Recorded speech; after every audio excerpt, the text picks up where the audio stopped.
Chrétienne, la parole de Dieu non diluée.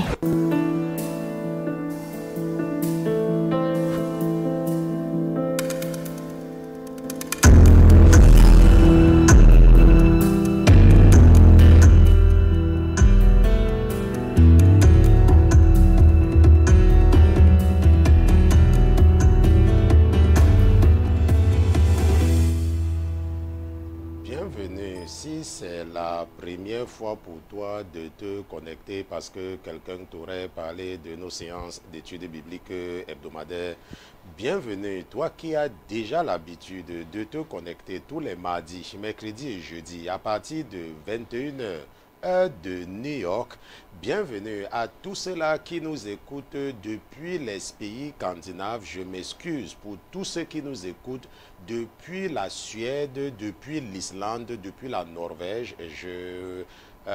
J'oubliais qu'il y avait également les francophones de ce côté-là. Donc, toutes mes excuses. Je salue également ceux-là qui nous écoutent depuis l'Australie, ceux qui nous écoutent également depuis la Chine. Je salue ceux-là qui sont en Corée du Sud. Même s'il y a quelqu'un qui nous écoute en Corée du Nord, nous remercions le Seigneur Jésus-Christ pour sa vie.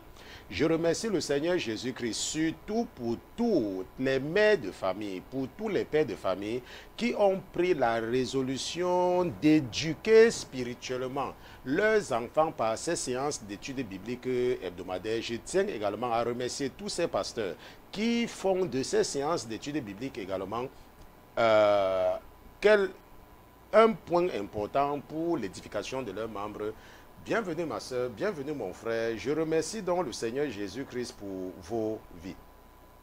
La parole de Dieu nous enseigne dans le livre des Révélations. Dans Apocalypse chapitre 2, versets 3 à 5, dans Apocalypse chapitre 2, versets 3 à 5, la parole de Dieu dit, tu as souffert, tu as souffert.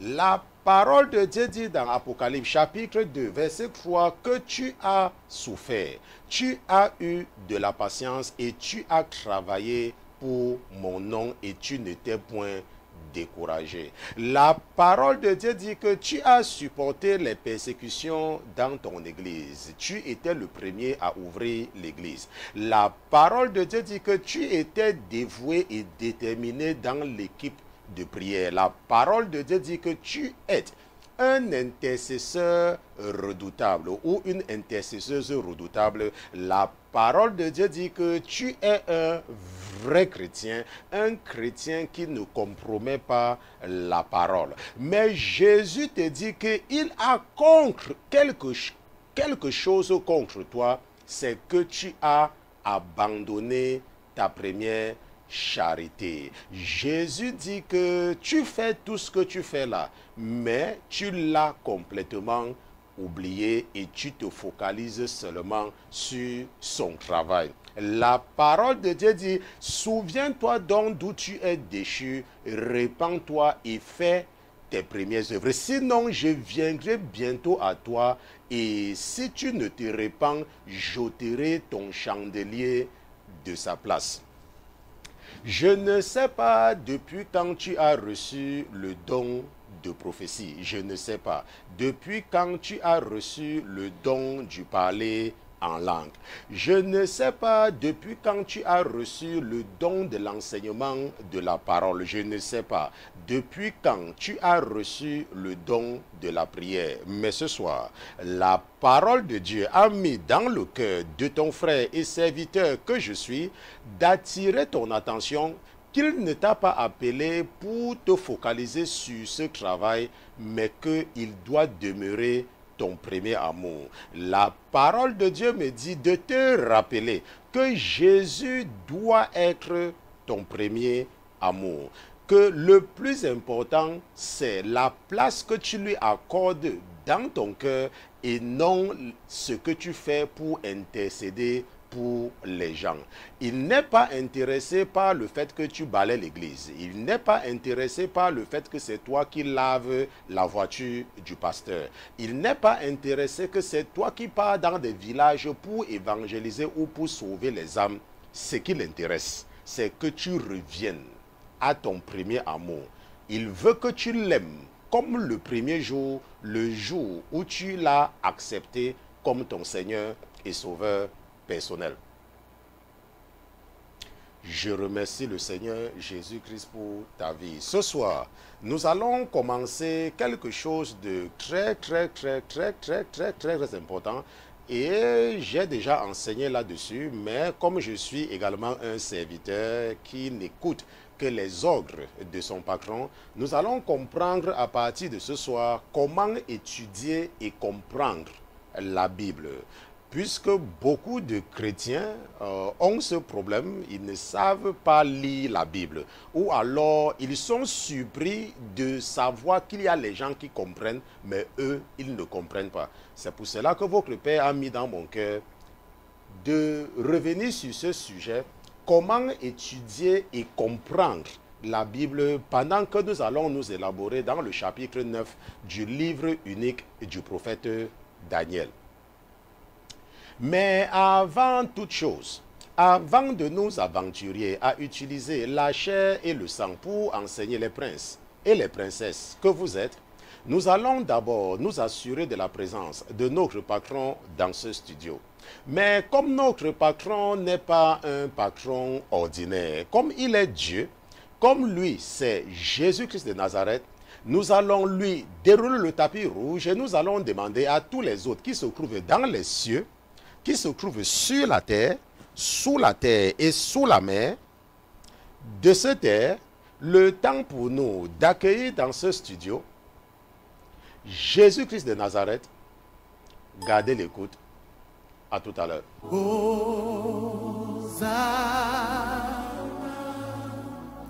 au plus haut des cieux, que notre roi soit glorifié.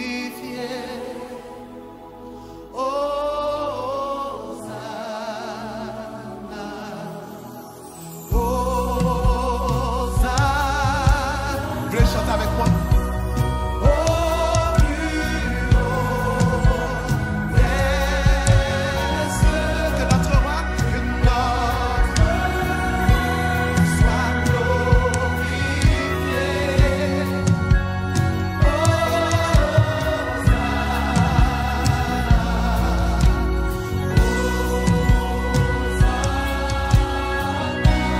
Au plus haut.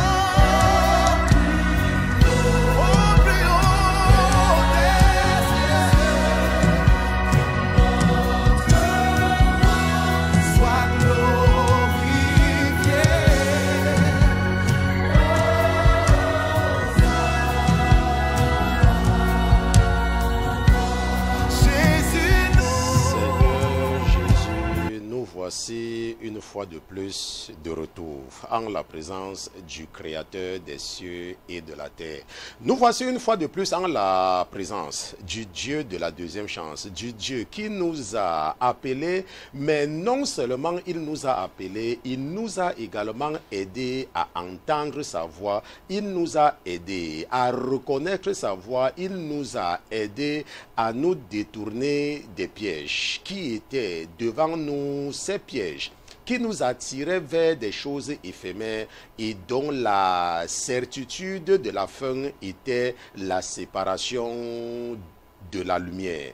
Père éternel, je te dis merci surtout pour la vie de ton serviteur que je suis et je te remercie pour la vie de mes frères et de mes sœurs, le troupeau que tu m'as confié. Je te remercie pour tes fils et tes filles, toutes ces âmes réparties à travers le monde, dans le cœur de qui tu as mis de m'intéresser et d'intercéder nuit et jour pour eux. Père éternel, je te remercie de bénir tous ceux qui ont fait de cette voie leur conseiller, tous ceux qui ont fait de cette voie leur point d'attachement à leur Créateur. Tu es Dieu et en dehors de toi, nous ne connaissons personne d'autre.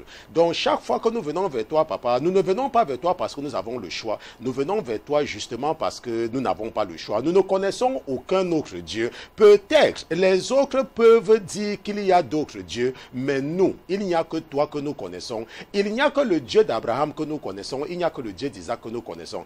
Il n'y a que le Dieu de Jacob que nous connaissons. Il n'y a que le Dieu de Moïse que nous connaissons. Il n'y a que le Dieu de Josué que nous connaissons. Il n'y a que le Dieu de Jonas que nous connaissons. Le Dieu de Habakkuk, le Dieu de Zacharie, le Dieu de Agé, le Dieu de Sophonie, le Dieu de Malachie, le Dieu d'Ezra, le Dieu de Néhémie. Père éternel, si nous sommes en ta présence, c'est parce que nous avons besoin que tu nous parles. C'est parce que nous sommes conscients que nous devons encore apprendre de toi. C'est parce que nous sommes conscients que nous t'avons offensé, que nous n'avons pas été assez courageux, que nous avons posé des actes qui ont amené tes ennemis à blasphémer ton nom, Père éternel. Rappelle-toi la promesse que tu nous as faite par notre frère Jean, ton serviteur. Tu nous as dit, et c'est écrit dans ta parole, que si nous confessons nos péchés, alors certainement, tu es juste et fidèle de nous pardonner, de nous purifier, de nous sanctifier, de nous nettoyer de toutes nos iniquités. Père éternel, me voici en ta présence, avec mon troupeau derrière moi, pour te demander pardon. Nous te demandons pardon parce que nous avons péché. Nous avons péché par action, nous avons péché par omission. Nous avons posé des actes que tu as en horreur, Père éternel. Nous reconnaissons que nous avons péché, mais nous te demandons pardon. Ne permets surtout pas à nos âmes de connaître la corruption, mais aide-nous par ton esprit. Aide-nous, et c'est ce que tu avais dit à Zorobabel. À Zorobabel, tu avais dit que ce n'est pas par la force, ni par la puissance, mais par ton esprit. Père éternel, c'est ton esprit seul qui peut nous transformer, et c'est ton esprit seul qui peut nous rendre conscients de ce que tu as en horreur. Je te dis merci au Seigneur Jésus d'avoir accepté de mes mains les sacrifices de culpabilité et d'expiation de mes frères et de mes sœurs. Et je te dis merci de nous parler une fois de plus cette semaine dans un langage humain. Utilise-moi, Père éternel, pour t'adresser à tes enfants. Utilise-moi pour édifier mes frères et mes sœurs, tes fils et tes filles. Et parle-nous surtout dans un langage simple. Parce que nous ne pouvons pas comprendre des langages angéliques, encore moins des langages divins. Nous te disons merci pour ta fidélité et de ne jamais mépriser nos rendez-vous de la semaine. Au nom de Jésus-Christ, ton serviteur et tes enfants, d'une seule voix, nous te disons Amen.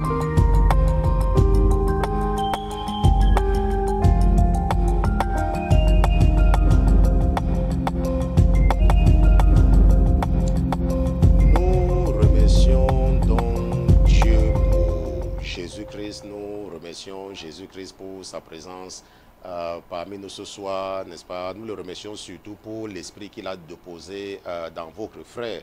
Et la semaine dernière encore, il me montrait ma nouvelle voiture, n'est-ce pas? Une voiture tellement grande et qui portait même les pasteurs à l'intérieur. Il y avait deux pasteurs que j'ai reconnus qui étaient même tellement surpris du genre de voiture que j'ai reçu. Et cette voiture était vraiment une grosse voiture. Ce n'était pas... c'était une voiture vraiment très grande, neuve, et avec un design qui était un design particulier, n'est-ce pas? Bon, une conception, si tu ne comprends pas design, qui était particulier. Je ne sais pas, n'est-ce pas? Bon, je comprends ce que ça veut dire parce que par la suite, il a recommencé à rouvrir, n'est-ce pas, mon entendement, parce que je vous ai dit que je sais, par l'esprit, je savais que le Père n'était pas... satisfait de moi et je cherchais à savoir ce que j'ai fait, ok? Et ce que j'ai donc fait, c'est que je suis retourné, n'est-ce pas? Je suis retourné au point de départ. Je suis retourné au point de départ. Je suis retourné là où il m'avait rencontré. Et pour le faire, il a seulement fallu que je retrouve les chansons de louange et d'adoration qu'il a utilisé pour me connecter à lui lorsque j'étais mourant du cancer. Et il s'est remanifesté. Et c'est pour cela que, et c'est ça qui justifie d'ailleurs, n'est-ce pas, le verset d'introduction. Parce que parfois, lorsque nous sommes au service du Seigneur, n'est-ce pas, nous avons tendance à croire que le travail est plus important que lui. Je vous ai expliqué cela pour ceux qui tombent dans les pièges du diable avec en s'accrochant sur la loi. Je ne mets pas les foulages, je ne mets pas ça, je vous ai expliqué cela, vous avez compris. Mais même cela, n'est-ce pas, parfois, lorsque nous travaillons pour le Seigneur, à un moment donné, nous le négligeons. C'est un peu comme un homme qui est marié, ok, et qui ne s'occupe pas de sa femme, ou alors une femme qui ne s'occupe pas de son mari. N'est-ce pas, parce qu'il se dit que, il est là, ou bien elle est là. Tu vois, à un moment donné, l'autre se sent frustré, n'est-ce pas, ton mari se sent frustré, ou ta femme se sent frustrée. Pourquoi? Parce que tu ne lui accordes plus ton attention.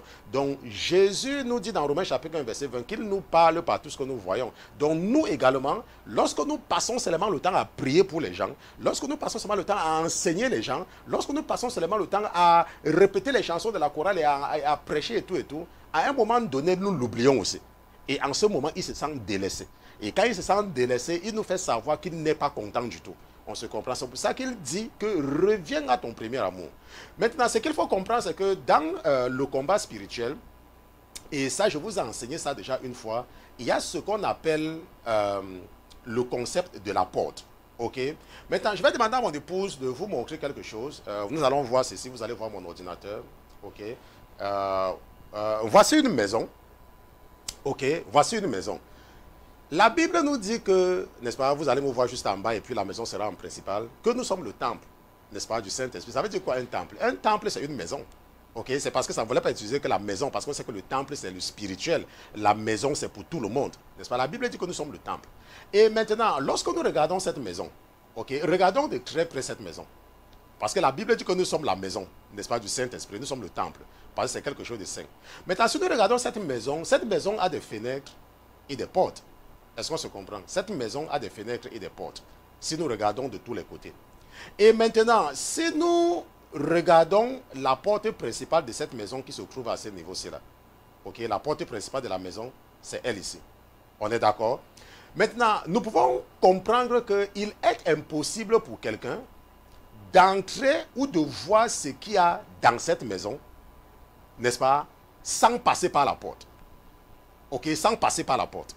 Donc, pour que quelqu'un entre dans ta maison, pour que quelqu'un entre dans ton temple où réside le Saint-Esprit, la personne doit passer par la porte. Ça veut dire que par cette porte-ci. Et maintenant, comment est-ce que la personne va entrer? Par la porte. La personne peut seulement entrer par la porte de deux façons. Soit c'est toi qui as ouvert la porte à la personne, soit tu as laissé la porte ouverte. On se comprend? Et comment est-ce que tu peux laisser ta porte ouverte? Par négligence. Et si tu laisses ta porte ouverte par négligence, alors quelqu'un va entrer et la personne va prendre tout ce qu'elle veut prendre. Et c'est comme ça que la personne peut avoir un impact sur ton temple. Et ce qui se passe, c'est que le diable ne peut pas, ok, il ne peut pas entrer dans ta maison tant que les portes sont fermées. Il n'a pas l'autorisation, il n'a pas le droit. Maintenant, comment est-ce qu'il réussit donc à entrer dans nos vies? C'est lorsque nous lui donnons l'occasion d'entrer dans la maison. Et cela, ça passe par la colère. Cela, ça passe par le manque de respect. Cela, ça passe par l'orgueil. Cela, ça passe par le commérage. Cela, ça passe par l'impudicité. Cela, ça passe par les sacrifices faits aux idoles. Je vous ai dit comment la Bible nous dit dans la déclaration du Conseil de Jérusalem que nous ne devons pas manger les viandes sacrifiées aux idoles. Bon, mais ça ne dérange pas beaucoup de chrétiens de manger la nourriture des musulmans. Ça ne les dérange pas. On se comprend? Et ils sont surpris qu'ils ont des problèmes. On se comprend? Ils sont surpris. Pourquoi? Parce qu'ils ne savent pas qu'ils ouvrent des portes. Ok? Ou alors ils laissent une porte ouverte. Donc vous allez voir les chrétiens qui partent manger à l'aise, n'est-ce pas, dans les restaurants des musulmans. Moi, je vous ai toujours dit que ce que je vous enseigne, ce n'est pas que j'ai entendu quelque part. C'est que j'ai fait moi-même pratiquement avant que votre père n'attire mon attention. Et c'est pour ça que je comprends mieux ce que je vous explique. On se comprend? La Bible dit que nous devons nous assurer de garder la porte fermée. Et pour garder la porte fermée, nous devons être conscients de tous les avertissements qu'on nous donne dans la parole de Dieu. Ok, tous les enseignements qu'on nous donne. Et ne pas être négligent. Ce n'est pas parce que tu as faim, ce n'est pas parce que tu cherches ce que tu vas manger que tu vas aller faire quelque chose croyant que Dieu. La Bible dit que tu ne tenteras pas l'Éternel, ton Dieu. Lorsque Jésus a eu faim dans le désert, le diable lui a dit que c'est moi, je vais te donner. Il a dit que non, tu ne tenteras pas l'Éternel, ton Dieu. Tu ne tenteras pas. Ce n'est pas parce que tu sais que Dieu est avec toi, que tu sais qu'il t'a dit de ne pas faire quelque chose, tu fais. Parce que tu te dis que non, il va comprendre que j'ai fait. Non, non, ça ne marche pas comme ça. Ok, ça ne marche pas comme ça. Donc c'est très important pour nous de comprendre le concept de la porte en tant que chrétien. Si tu es un chrétien, ça ne dépend pas du nombre de prières que tu fais. Et il m'a même confirmé ça vendredi passé. Tant que tu vis dans l'impudicité, tant que tu vis dans la désobéissance, ça veut dire que tu manques de respect à ton mari. Ça ne dépend pas du nombre de jeûnes ou du machin que tu fais là. Les portes de ta maison sont ouvertes. Le diable peut ne pas te frapper parce qu'il est en train de t'utiliser. Mais quand il saura qu'il n'a plus besoin de toi, il va te frapper. On se comprend. Quand il saura qu'il n'a plus besoin de toi, il va te frapper.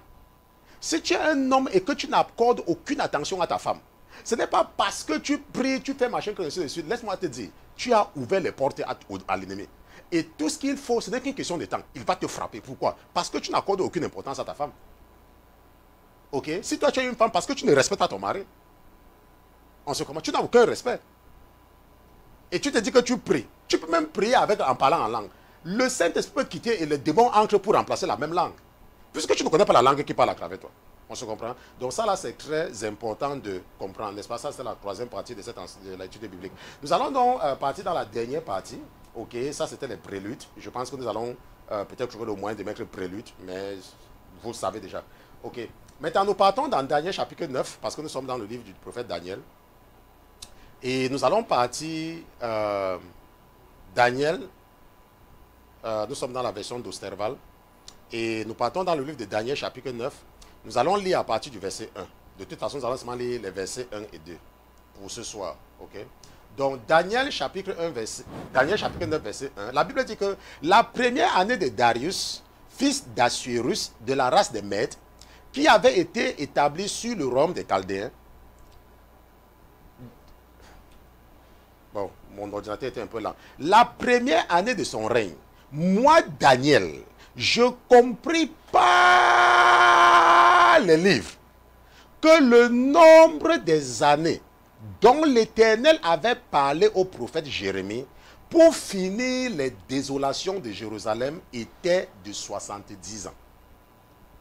On se comprend? La Bible dit que la première année de Darius, fils d'Assuérus de la race des Mèdes, qui avait été établi sur le royaume des Chaldéens, la première année de son règne, moi, Daniel, je compris par les livres que le nombre des années dont l'Éternel avait parlé au prophète Jérémie pour finir les désolations de Jérusalem était de 70 ans. Était de 70 ans. Était de 70 ans. Je ne sais pas pourquoi mon esprit insiste que je dois m'arrêter sur le mot désolation. N'est-ce pas? C'est quoi les désolations? Lorsqu'on dit qu'un endroit est désolé, j'ai souvent du mal avec les francophones. Quand vous ne pouvez pas lire l'anglais, c'est parfois un peu compliqué.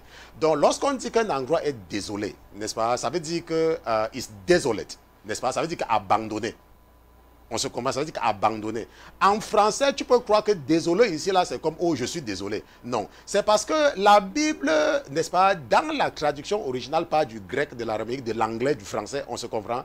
Donc, ici, là, quand tu entends les désolations, je ne sais pas pourquoi le cerveau, l'esprit me demande d'expliquer ceci, de vous expliquer ceci. Donc, lorsqu'on parle de désolation ici, là, en anglais, ça se parle de desolations. Ok, de desolation. En desolation, n'est-ce pas, désolation, c'est comme abandonner, laisser, n'est-ce pas, abandonner. Ok, je ne sais pas, je n'avais pas prévu cela. C'est pour cela que vous voyez, ça me dérange un peu, parce que je ne sais pas souvent pourquoi, mais je dois rester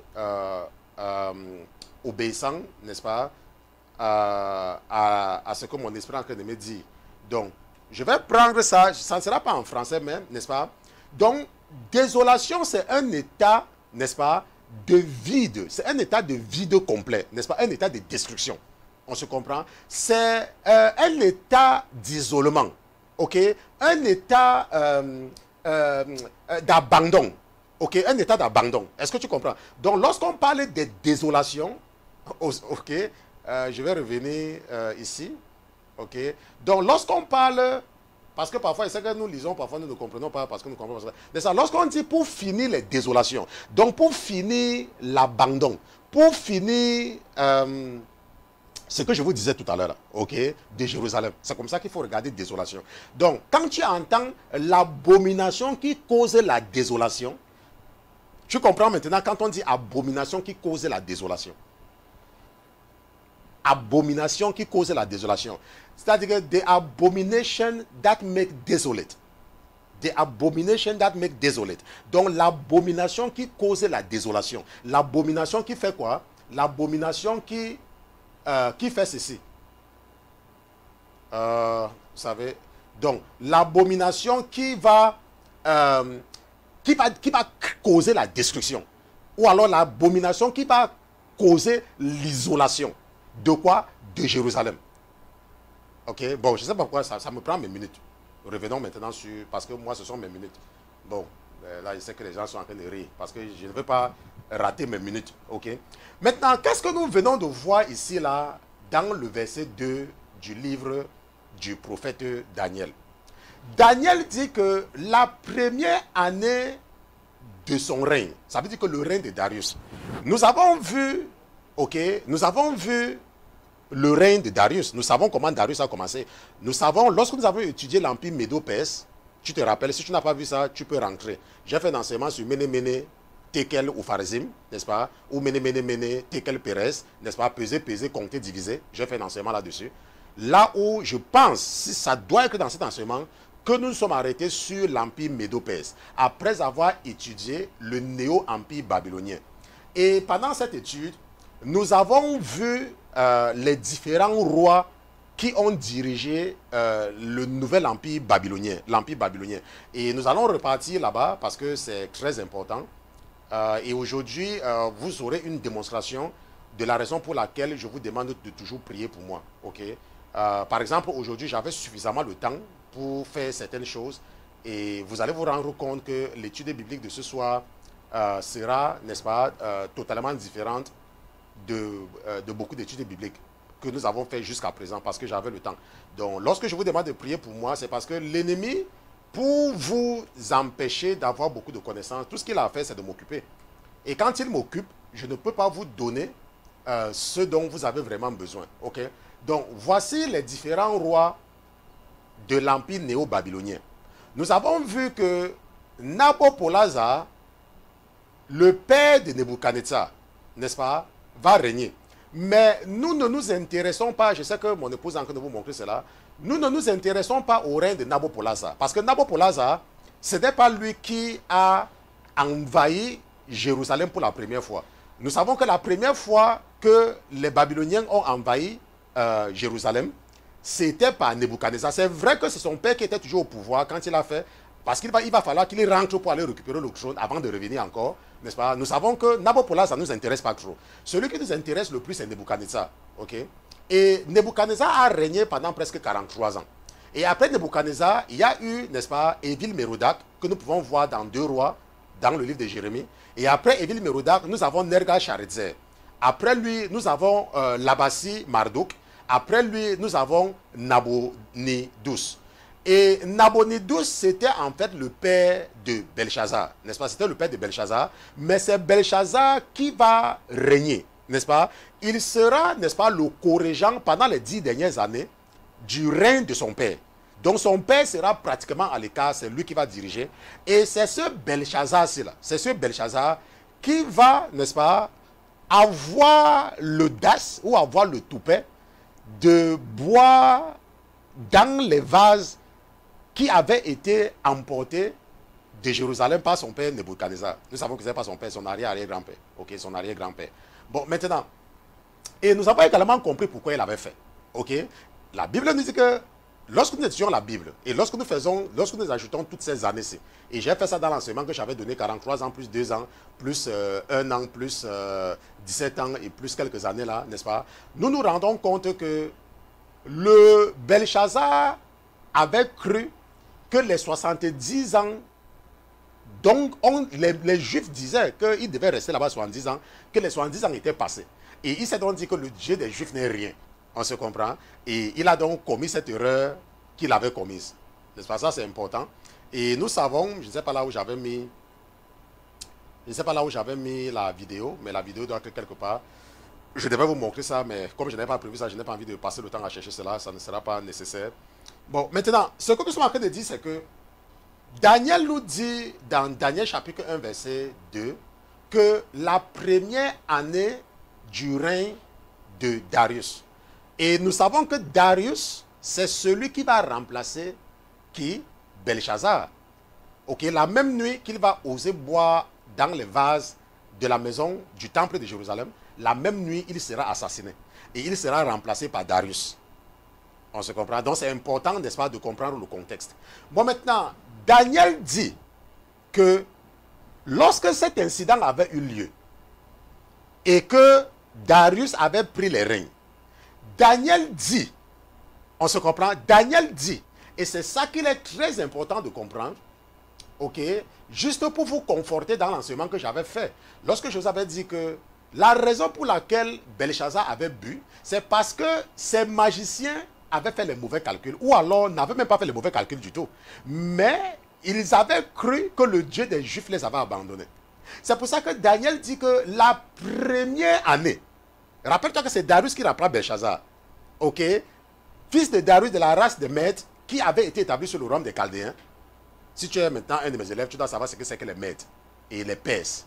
Nous savons que les Perses, n'est-ce pas, c'est l'Iran actuel, n'est-ce pas, l'Empire médo-perse. Nous avons vu ça lorsque nous avons étudié le chapitre 8, n'est-ce pas, en parlant du bouc du bélier et tout ça. Tout ça, tu dois déjà pouvoir comprendre, n'est-ce pas. On vous a élevé pour vous ramener, afin maintenant que les choses ne soient plutôt du chinois lorsqu'on est en train de vous enseigner. Ok, donc ça, c'est très important de comprendre. Donc, ce que nous sommes en train de voir ici, c'est que quoi? C'est que Daniel dit que il avait compris par les livres que le nombre des années dont l'Éternel avait parlé au prophète Jérémie pour finir l'abandon, pour finir l'isolation de Jérusalem était de 70 ans. Et je me suis arrêté là maintenant pour dire que lorsque tu lis dans la Bible et que tu entends parler de l'abomination de la désolation ou l'abomination qui cause la désolation, tu dois maintenant comprendre que ça veut dire que le péché qui va provoquer le désert, qui va provoquer l'abandon ou la destruction de Jérusalem. L'abomination qui causait la désolation. Ok, j'insiste là-dessus parce que lorsque j'ai accepté le Seigneur Jésus, j'avais posé la question s'il y a un pasteur, n'est-ce pas, vraiment de renommée, il n'avait pas pu m'expliquer. Il n'avait pas pu m'expliquer. Il ne comprenait pas ce que ça veut dire. Ok, donc c'est juste pour dire que lorsque tu es un enfant, même comme tu m'écoutes maintenant, ce n'est pas parce que je suis plus intelligent que toi, c'est seulement parce que tu es encore en train d'apprendre. C'est la même chose qu'un enfant va à la CIL, ce n'est pas parce que la maîtresse de la CIL est plus intelligente que l'enfant là. C'est parce que l'enfant était un enfant. La preuve, c'est qu'il y a les maîtres de la CIL qui demeurent maîtres de la CIL et leurs élèves enseignent à l'université. On se comprend. Donc il ne faut jamais se sentir complexé. Tu ne connais pas, tu ne connais pas. Il faut seulement avoir l'attitude d'apprendre. Écoute ce qu'on te dit et tu apprends. Voilà. Bon, maintenant, nous avons donc vu cette partie-ci là. Et nous avons maintenant compris que Daniel avait lu un livre. Daniel avait étudié le livre ou alors les écrits du prophète Jérémie. Et Daniel avait compris. Daniel dit que je compris par les livres. On se comprend. Je compris par les livres. Je compris par les livres. C'est pour cela que le sujet de l'étude biblique, c'est comment étudier et comprendre la Bible. Comment Daniel avait compris? Daniel n'avait pas compris par négligence. Daniel n'avait pas compris parce qu'il prenait, il regardait, il lisait. Non. Daniel avait compris parce que Daniel dit qu'il avait compris. Ça là, ce n'est pas que j'avais entendu, que j'entendis par les livres. Non, Daniel dit que j'avais compris. Beaucoup de chrétiens ont des difficultés pour grandir spirituellement parce qu'ils ne comprennent pas la Bible. Ils ne comprennent pas. On se comprend? Lorsqu'ils étaient dans le monde, ils étaient habitués à des doctrines élémentaires. Les doctrines élémentaires qui ne sont pas négligeables. Mais cela s'appelle les rudiments. Et ce sont ces rudiments-là qu'ils pouvaient comprendre. On se voit, ce n'est que ça qu'ils pouvaient comprendre. Bien évidemment parce que le Saint-Esprit n'était pas en eux. Maintenant, lorsqu'ils viennent en Jésus, ils ne veulent pas faire l'effort pour entrer dans la parole. Ok, il est important d'entrer dans la parole. Pourquoi? Parce que la Bible dit que la foi vient de ce qu'on entend, n'est-ce pas? Et de ce qu'on entend de la parole de Dieu. Pas de ce qu'on entend à la télé. De ce qu'on entend de la parole de Dieu. Une de vos sœurs m'a dit, oh, pasteur Christian, je suis déterminé, je veux marcher avec le Seigneur. Je lui ai dit que tu ne peux pas. Elle me dit que, mais pourquoi pasteur Christian? Je lui ai dit que parce que tu n'es pas dans un environnement favorable. Et elle me dit que, pasteur, cette fois-ci là, je vais me battre. On se comprend. Elle m'a dit cette fois-ci, je vais me battre. Parce que tu ne peux pas. Tu ne peux pas grandir, n'est-ce pas, sans avoir une certaine compréhension profonde. Quand tu n'as pas une compréhension profonde de la parole de Dieu, ta foi est chancelante. C'est facile pour toi d'être arrogant. C'est facile pour toi, n'est-ce pas, de t'habiller n'importe comment. C'est facile pour toi de manger n'importe quoi. Pourquoi? Parce que tu as une compréhension élémentaire. On se comprend? Alors que lorsque tu comprends N'est-ce pas? Lorsque tu comprends, comme la Bible dit dans Romains chapitre 10, verset 17, et nous allons partir là-bas. Romains chapitre 10, verset 17. La Bible dit dans Romains chapitre 10, verset 17 que quoi? N'est-ce pas? Que la foi vient donc de ce qu'on entend. Et ce qu'on entend vient de la parole de Dieu. Ok? C'est ce que disait que la foi, ça vient de ce qu'on entend, mais pas ce qu'on entend n'importe où. Ce qu'on entend de la parole de Dieu. La foi vient de ce que tu entends de la parole de Dieu. Donc, si tu as une connaissance approfondie de la parole de Dieu, c'est là où ta foi sera beaucoup plus forte. C'est comme moi, par exemple, quelqu'un peut me... il n'y a rien qui peut me faire croire que Jésus n'existe pas. Pourquoi? Parce que quand tu étudies la Bible, tu comprends que la Bible, c'est un livre spirituel. Quand tu étudies. Maintenant, c'est quoi la Bible? Ce qu'il faut comprendre, c'est que, parce que l'ennemi sait que la foi vient de ce qu'on entend de la parole de Dieu, l'ennemi s'est arrangé à falsifier la parole de Dieu. On se comprend? L'ennemi s'est arrangé à falsifier la parole de Dieu. C'est pour cela que vous allez vous rendre compte que la version la plus populaire de la Bible, par exemple, c'est la version de Louis II. Pourquoi? Parce que la majorité de ceux qui sont nés de nouveau sont les anciens catholiques. On se comprend? La majorité sont les anciens catholiques. Et c'est ce que vous disiez, c'est que quand ils viennent à Jésus, ils ont la même Bible qu'ils partent à l'église catholique avec. Puisqu'on a dit que c'est la Bible. Donc ils gardent la même Bible. Moi-même, j'ai fait la même chose. Pendant presque 5 ans. Avant que votre papa ne m'attire mon attention un jour, que s'il te plaît, va lire tel article. Et je suis parti lire l'article avant de me rendre compte des falsifications de la version de Louis II. C'est pour ça que vous allez vous rendre compte que la version de Louis II, c'est la version la plus populaire. Et si vous regardez très bien, n'est-ce pas, ceux qui ont cette version-là, vous pouvez vous poser la question. Ok? Bon, maintenant, ce qu'il faut comprendre, c'est que le vrai canon biblique a 66 livres. On se comprend? Le vrai canon biblique. Nous allons toujours copier ça parce qu'il faut que vous regardez ce que j'ai ici. Donc, je vais mettre ça là.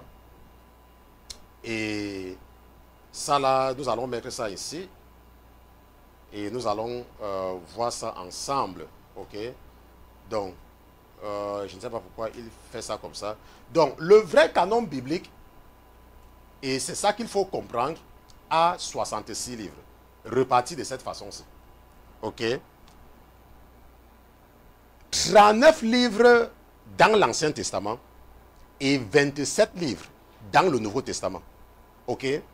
Et seulement pour te dire que cette combinaison-là n'est pas le hasard. La combinaison 39 et 27, ce n'est pas le hasard. Parce que si tu fais 3 fois 9, tu vas trouver 27. On se comprend? Si tu fais 3 fois 9, tu vas trouver 27. On se comprend? Si tu fais 3 fois 9, tu vas trouver 27. Maintenant, il y a 39 livres dans l'Ancien Testament et il y a 27 livres dans le Nouveau Testament.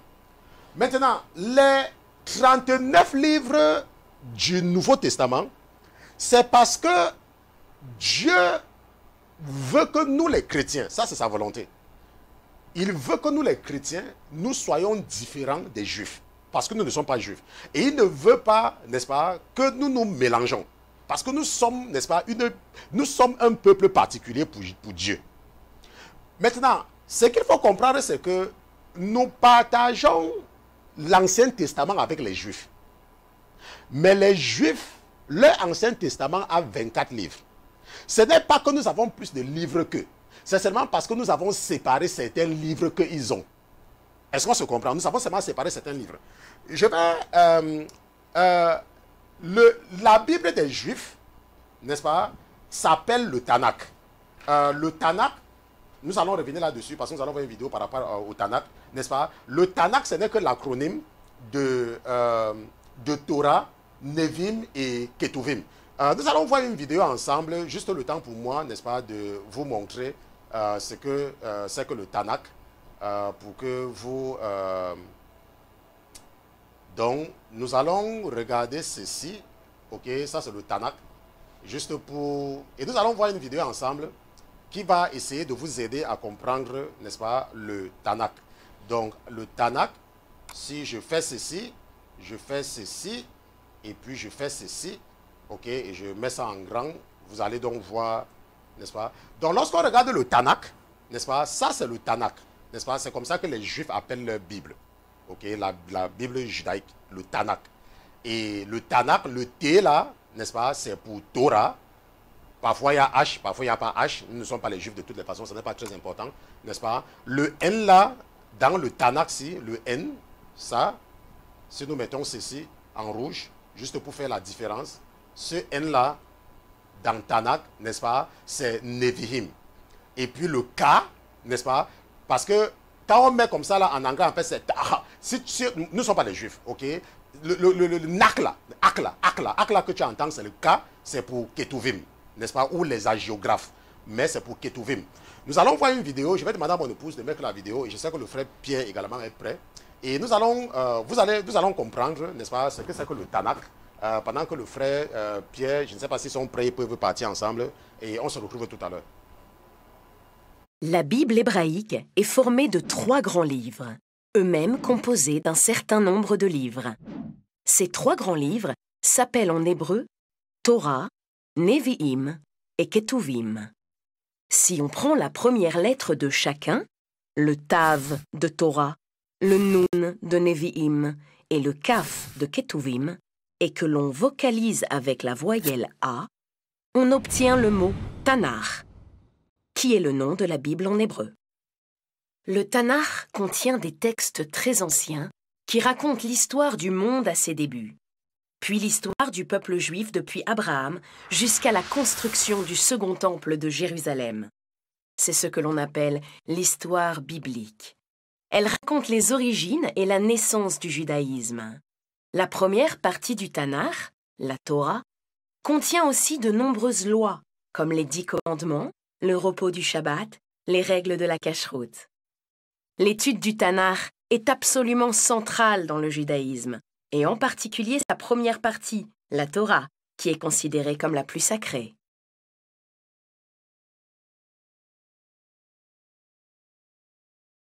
Tu peux te dire que, mais, Pasteur Christian, pourquoi est-ce que nous étudions la Bible des Juifs? Parce que nous partageons exactement la même chose. On se comprend? Nous partageons exactement la même chose avec les Juifs. La première partie de la Bible, c'est les 24 livres, n'est-ce pas, de la Bible hébreu, le Tanakh. Nous avons, c'est exactement la même chose. Il n'y a pas qu'on ajoute ou qu'on retire. Maintenant, nous allons revenir après ce que nous allons voir pour savoir comment ces livres ont été choisis. Nous allons revenir après, ok, mais pas pour le moment parce que je vais d'abord expliquer quelque chose. Maintenant, nous avons vu que le Tanakh, qui est l'Ancien Testament, que nous appelons l'Ancien Testament, le Tanakh, ok, qui est la Torah, le Nevi'im et le Ketuvim, n'est-ce pas, sont des livres qui sont classifiés.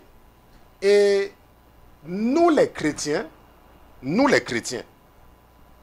classifions la Bible également d'une certaine façon et nous allons voir ça ensemble. Nous allons partir ensemble dans quelque chose que je vais vous montrer. Et nous allons voir le Tanakh, justement. Donc, mon épouse va vous montrer ceci là, c'est quelque chose que j'ai préparé seulement pour vous aider à comprendre un peu mieux ce que nous avons vu dans la vidéo, n'est-ce pas? Donc, le Tanakh, c'est la Bible juive. Et le Tanakh, nous avons vu que c'est constitué de la Torah, du Nevi'im et du Ketuvim.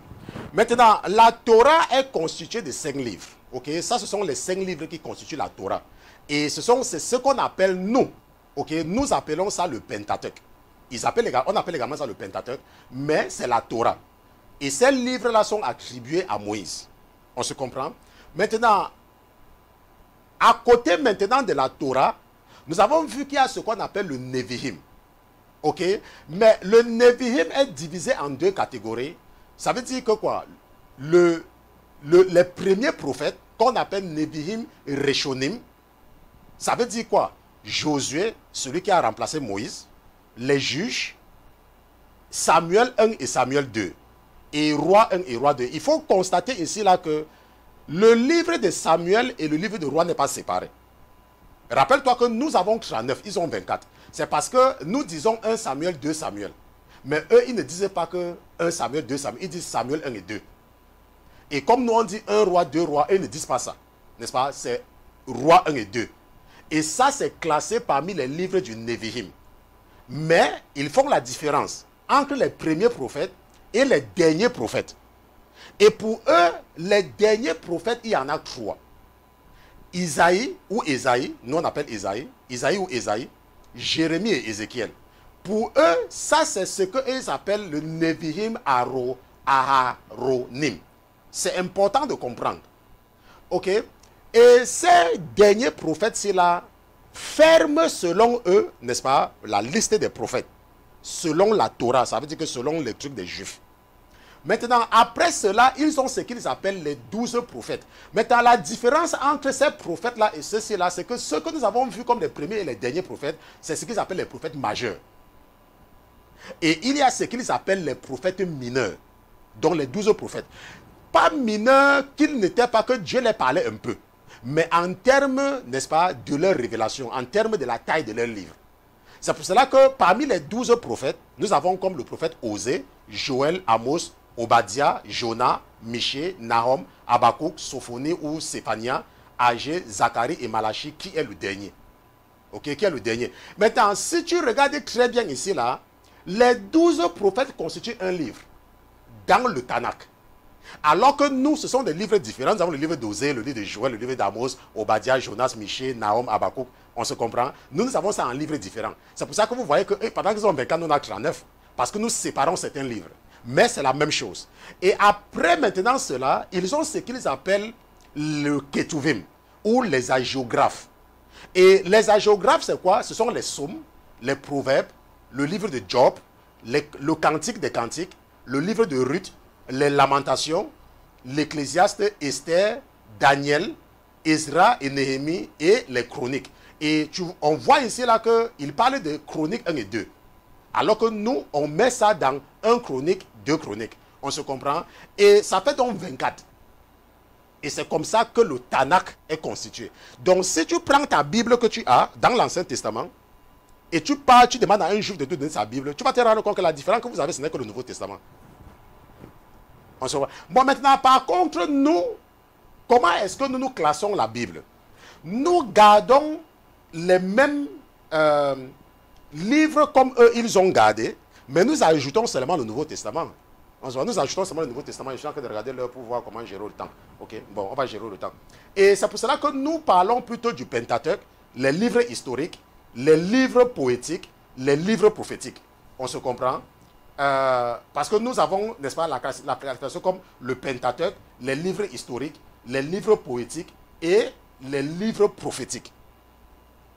Alors que vous voyez qu'eux, ils parlent du Tanakh, les premiers prophètes, les derniers prophètes, les 12 prophètes, n'est-ce pas?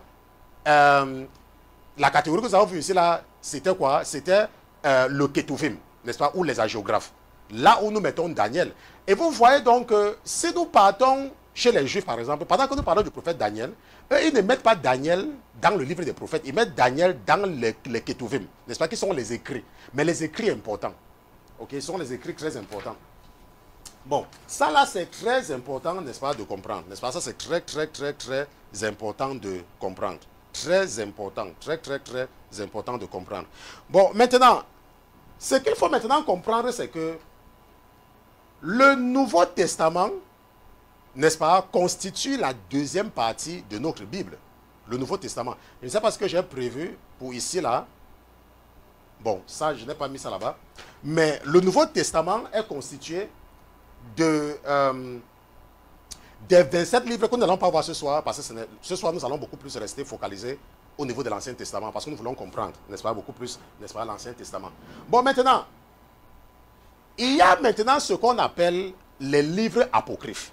Ça veut dire quoi? Ça veut dire que il y a des livres qui ont été ajoutés dans la Bible par certaines personnes.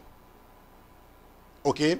Et ces livres-là ne sont pas nouveaux. Même pendant le temps des apôtres, les apôtres avaient déjà connaissance de ces livres-là. Ces livres-là, on appelle ça les livres apocryphes. Et nous allons voir les livres apocryphes. Et mon épouse va certainement vous montrer cela. Ok? Donc c'est comme ça qu'on écrit apocryphe. Donc pour toi qui ne connais pas. Donc nous allons, n'est-ce pas, parcourir ces livres apocryphes-là. Ok, et ces livres apocryphes, en fonction de la version de la Bible que tu as, n'est-ce pas, tu peux avoir 7, tu peux avoir 12, tu peux avoir 17, en fonction de ce que le diable a ajouté dans la Bible que tu possèdes. Et ces livres apocryphes, en réalité, sont des livres qui sont qualifiés de non inspirés. Ça veut dire que les gens qui ont atteint un certain niveau de spiritualité avant nous, le Saint-Esprit les a convaincus que ce livre-là n'est pas inspiré de lui. Et que c'est le diable qui a ajouté cela. On se comprend que c'est le diable qui a ajouté cela pour détourner. Maintenant, les livres apocryphes ont quel objectif? C'est d'enseigner la magie. C'est ce qu'on appelle les livres apocryphes. Et parmi les livres apocryphes, par exemple, nous avons ce qu'on appelle 1 Maccabée, 2 Maccabées, 3 Maccabées, 4 Maccabées. N'est-ce pas? Qui sont les récits historiques et légendaires en rapport avec les luttes du peuple juif contre les rois de Syrie. Rappelez-vous que lorsque nous avons étudié Antiochus IV Épiphane, vous vous rappelez, quand on a étudié Antiochus IV Épiphane, bon, je sais que certains se rappellent, c'est passé. Nous avons vu Antiochus IV Épiphane. Lorsque j'étais en train d'essayer de vous expliquer que ce que Antiochus avait fait avec la désolation du temple, avec ce qu'il avait fait dans le temple, c'était seulement une image des choses qui vont venir. Parce que Daniel, la prophétie de Daniel dit que ça sont les choses qui vont venir à la fin. Mais Dieu a permis qu'il vous ait une idée. Et c'était pendant le règne d'Antiochus Épiphane, avec les abominations, il y avait ce qu'on appelle la révolte des Maccabées. Et nous avons étudié ça la dernière fois. Et le diable a donc trouvé le moyen, parce que la Bible, n'est-ce pas, parle de l'abomination qui causait la désolation, a trouvé le moyen de tromper certaines personnes en injectant certains livres qu'on appelle les Maccabées. Et parce que quand toi tu vas lire, tu vas savoir que oh, la Bible dit qu'il y avait quelque chose, mais c'est où? On te dit que voici ça. Toi aussi tu prends, tu lis. Toi aussi tu prends, tu lis. Voilà. Maintenant, de l'autre côté, il y a également le livre de Tobie. Ok? C'est une curieuse épopée d'un père aveugle, Tobie, et de son fils Tobie, conduit par un ange du territoire de Nephtali jusqu'à Ecbatane qui est Médie. On se comprend? Ça également, le livre de Tobie, c'est également un livre apocryphe. C'est une curieuse, n'est-ce pas, d'un père aveugle qui a conduit son fils, n'est-ce pas, de Nephtali jusqu'à quelque part. C'est pourquoi? C'est pour détourner. Ça, il faut comprendre que les livres apocryphes, ce sont des livres qui ne sont pas inspirés. On se comprend? Il y a le livre de Judith, qui a une histoire légendaire d'une héroïne nationale juive s'introduisant dans le camp d'un général assyrien pour lui couper la tête. Pourquoi? Parce que si tu as lu ta Bible très bien, ok, il y a quelque part dans le livre des rois, on nous parle d'une histoire comme ça. Pas dans le livre des rois, je crois que c'est dans le livre des juges. Bon, je sens que nous fouillons dans ma tête. C'était dans le livre des juges. Ok, c'est dans le livre des juges. Où il y a une femme qui va inviter quelqu'un dans sa tente et va, n'est-ce pas, lui enfoncer quelque chose dans la poitrine ou dans la tête. Ok. Et parce que la Bible parle de quelque chose comme ça, le diable a donc écrit quelque chose, n'est-ce pas, pour nous dire que c'est elle. Et profiter pour enseigner la magie aux gens. Ok. Il y a ce qu'on appelle le livre de Baruch. Nous avons vu que le scribe ou le secrétaire de Jérémie s'appelait Baruch. Et parce que les gens savent que c'est Baruch qui était le secrétaire de l'un des prophètes majeurs, puisque c'est ce que nous avons vu tout à l'heure avec Jérémie, ok, ils vont donc attribuer certains livres à ce Baruch-là. Parce qu'ils disent que, oh, Baruch, les chrétiens savent déjà que Baruch était le secrétaire de Jérémie. Donc c'est vrai, c'est vrai, c'est vrai. Lisons aussi son livre. Donc c'est 5 chapitres attribués au secrétaire du prophète Jérémie qui prolongent son message. Vous voyez comment le diable est malin. On se comprend? Il y a maintenant ce qu'on appelle, n'est-ce pas, l'ecclésiastique ou le siracide. C'est le reflet de l'enseignement du maître d'une école de sagesse, dispensée à Jérusalem au 4e siècle avant Jésus-Christ, n'est-ce pas, siracide. Ok? Et nous avons ce qu'on appelle le livre de la sagesse, traité de morale attribué à un certain Salomon, vivant à Alexandrie au 1er siècle. Comme ils savent qu'il y a un certain Salomon, n'est-ce pas, ils ont également trouvé le moyen de parler aussi qu'il y avait quelqu'un de plus sage. Ok, ça c'est le livre de la sagesse. Il y a également le cantique des 3 enfants saints. Bien évidemment, ça là, ici, là, c'est pour encourager leurs adeptes à prier les saints. Ok, donc, l'histoire des 3 jeunes gens, c'est-à-dire Shadrach, Meshach et Abednego, cantique généralement incorporé au chapitre 3 de Daniel. Pourquoi? Parce qu'on connaît le miracle que Dieu a accompli en utilisant les 3 là. Et le diable étant malin, donc, va donc créer un livre, va ajouter un chapitre, n'est-ce pas, pour dire que c'est le cantique, c'est ça qu'ils ont chanté. Mais toi, quand tu lis ça et quand tu chantes ça, tu invoques les démons. C'est ce que tu fais dans la réalité. Tu invoques les démons. Il y a ce qu'on appelle également l'histoire de Suzanne, n'est-ce pas, présentée en général sous forme d'un chapitre supplémentaire au livre, n'est-ce pas, de Daniel. Donc on ajoute l'histoire de Suzanne.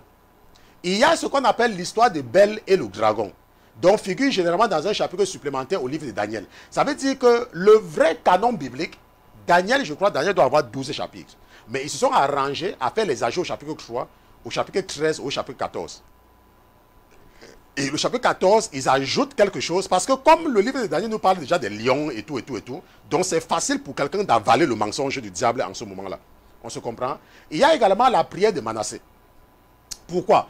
Parce que si tu as étudié la parole, si tu as étudié le livre des rois, tu sais que Manassé va être emporté, n'est-ce pas, en captivité, il va perdre son royaume, mais là-bas, il va prier et Dieu va lui restaurer son royaume.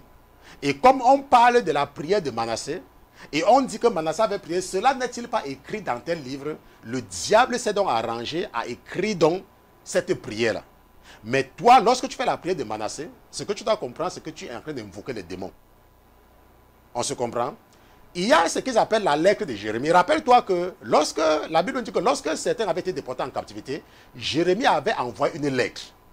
Et à cause de cela, le diable a donc créé quelque chose qui dit que non, ça c'est le message, ça c'est la lettre que Jérémie avait envoyée. Message destiné aux captifs de Babylone et abusivement attribué à Jérémie, publié dans certaines éditions après les Lamentations. On se comprend? Et nous avons également Esther, l'Esther grecque. Ok, on appelle ça Esther ou Esther grecque. N'est-ce pas? Rédaction complémentaire au livre d'Esther, ajoutée ultérieurement pour pallier à l'absence de mention du nom de Dieu. N'est-ce pas? Publié soit à part taupe, soit en caractère italique au sein du livre biblique d'Esther. Ok, donc Taube ici veut dire traduction œcuménique biblique, qui est également, n'est-ce pas, une version falsifiée de la Bible qui est utilisée, n'est-ce pas, dans cette abomination, n'est-ce pas, de l'hérésie du catholicisme, n'est-ce pas, la traduction œcuménique biblique. Parce que l'œcuménisme, c'est satanique. On se comprend? Donc si tu as une Bible Taube, n'est-ce pas, je te conseille de jeter cela. Si tu as une Bible Taube. Donc ce sont seulement les rédactions complémentaires, donc c'est ce qu'on appelle Esther grec. Et nous avons également maintenant le premier livre d'Ezra, n'est-ce pas, un Ezra, complément historique douteux des récits des captivités et du retour de l'exil. Pourquoi? Parce que lorsque tu prends le livre d'Ezra, c'est un petit livre. Et le diable maintenant, il va ajouter sa part. Parce qu'on sait que Ezra est une figure importante. C'est pour ça qu'il va ajouter un Ezra, il va ajouter deux Ezra, qui sera même écrit même après même Jésus-Christ. On se comprend? Et ils vont dire que non, ça ce sont les gens qui connaissaient Ezra. Et que c'est Ezra qui leur a dit ceci. Voilà son deuxième livre. Ok? Et nous avons également, bon je crois que c'est ça, n'est-ce pas? Je pense que j'ai parcouru, n'est-ce pas, tous les livres apocryphes. Donc si tu as une Bible qui contient ces livres-là, n'est-ce pas, s'il te plaît, il faut prendre la Bible là et tu jettes. Bien évidemment, tu avais cette Bible avant quand tu vivais dans le péché. Mais maintenant, tu es en Jésus-Christ. Et ce soir, ton Père a voulu, n'est-ce pas, que je te rappelle que le vrai canon biblique a 66 livres. Et nous avons vu les 39 livres de l'Ancien Testament qui sont exactement les mêmes livres que ce que nous trouvons dans le Tanakh. Le Tanakh qui est la Bible des Juifs. Ok? Et nous n'avons pas vu le Nouveau Testament aujourd'hui parce que le Nouveau Testament, il n'y a pas beaucoup de falsifications là-bas en termes d'apocryphes. C'est pour cela qu'on n'a pas vu cela aujourd'hui. Donc lorsque nous allons nous retrouver demain, nous allons seulement continuer, n'est-ce pas? Parce que nous sommes en train d'étudier comment comprendre, comment lire et comprendre. Et c'est ça que nous avons commencé, comment lire et comprendre. Il te faut d'abord avoir ces connaissances-là. Pour que lorsque tu prends une Bible, tu t'assures que ta Bible a 66 livres. D'abord. Et tu t'assures que tu ne lis pas les versions falsifiées. Et ces versions falsifiées-là, je pense que les gens ont publié sur le site du ministère, n'est-ce pas, www.lasainteté.com. J'ai publié un article là-bas, les versions falsifiées de la Bible. Et si tu as l'une de ces Bibles-là, n'est-ce pas, tu dois jeter cela. Parce que peut-être que maintenant, tu ne peux pas voir parce que tu es un enfant. Mais quand tu vas grandir, n'est-ce pas, tu vas voir. Mais parce que tu es un enfant, ce n'est pas bien pour toi de commencer à être endormi par ces versions falsifiées-là. Ou alors les versions qui font beaucoup de compromis. On se comprend. Donc ça, c'est très important de comprendre. Donc demain, lorsque nous allons nous retrouver, si c'est la volonté de votre papa, nous allons revenir sur ces versions falsifiées de la Bible. Et nous allons maintenant comprendre pourquoi il est important de mémoriser les versets bibliques. Ok, pourquoi il est important? Et nous allons comprendre cela à la base du cas de l'un des prophètes majeurs que nous avons vu aujourd'hui, n'est-ce pas, le prophète Ézéchiel. Et nous allons comprendre comment est-ce que tu peux obtenir ce don-là, n'est-ce pas, le don de mémoriser les versets bibliques, le don de mémoriser. n'est-ce pas? C'est également quelque chose que le Saint-Esprit peut t'accorder. Nous sommes donc arrivés au terme de l'étude biblique de ce soir, n'est-ce pas? Si c'était la première fois pour toi de te connecter, nous sommes la Sainteté FM, la Sainteté Télévision. Nous sommes un ministère d'enseignement et d'édification. Ce soir, par exemple, c'était l'occasion également, n'est-ce pas, pour toi de comprendre pourquoi il est très important, n'est-ce pas, de prier pour ton pasteur. Parce que lorsque le pasteur Christian a vraiment le temps, il présente les enseignements qui sont beaucoup plus compréhensibles. Vous voyez, nous avons eu beaucoup de présentations aujourd'hui et ce qui est beaucoup plus efficace en termes de compréhension. Donc, la manière que l'ennemi m'occupe, n'est-ce pas, l'ennemi m'occupe pour que je n'ai pas assez de temps pour préparer ceci et ça a un impact sur vous. Donc, à chaque fois quand tu pries, ne prie pas seulement pour le pasteur Christian pour 1 minute, n'est-ce pas, tu dois prier, tu dois vraiment prier, n'est-ce pas. Il doit y avoir une partie, n'est-ce pas, dans ton temps de prière, consacrée seulement pour ton pasteur. Ok, je dis toujours que le pasteur Christian, c'est l'ambassadeur des pasteurs. Tu dois consacrer un temps. Et tu dis que Seigneur Jésus, je veux que tu préserves, je veux que tu donnes le temps au pasteur de nous enseigner. On se comprend, ça c'est important. Ok, donc nous allons donc nous retrouver demain, si telle est la volonté de votre Père, et je vais vous confier dans ses mains pour qu'il vous préserve et qu'il vous ramène en santé demain pour une nouvelle séance, pour la deuxième partie de cet enseignement. Nous allons prier. Seigneur Jésus, je te remercie d'avoir été présent ce soir dans ce studio. Je te remercie pour la vie de ton serviteur que je suis. Je prie pour les âmes de mes frères et de mes sœurs. Je prie, Papa, que tu me permettes de te les confier. Je prie que tu veilles sur leurs rêves. Je prie, mon Dieu, mon roi, que tu ne permets pas à l'ennemi de venir entrer dans leurs rêves pour les faire poser des actes que tu as en horreur, pour les faire manger des choses que tu as en abomination, des choses pour les initier dans ce que tu es. Je te dis merci, mon Dieu, mon roi, pour ta fidélité. Je te remercie également d'avoir été présent dans ce studio ce soir et je prie que tu ne nous abandonnes pas demain et que tu ne méprises jamais nos rendez-vous parce que ce sont ces rendez-vous qui nous permettent d'être assis à tes pieds et d'apprendre ce que tu as à nous enseigner. Je te dis merci une fois de plus pour ta fidélité et pour notre foi au nom de Jésus-Christ, ton serviteur et tes enfants. D'une seule voix, nous te disons Amen. Amen.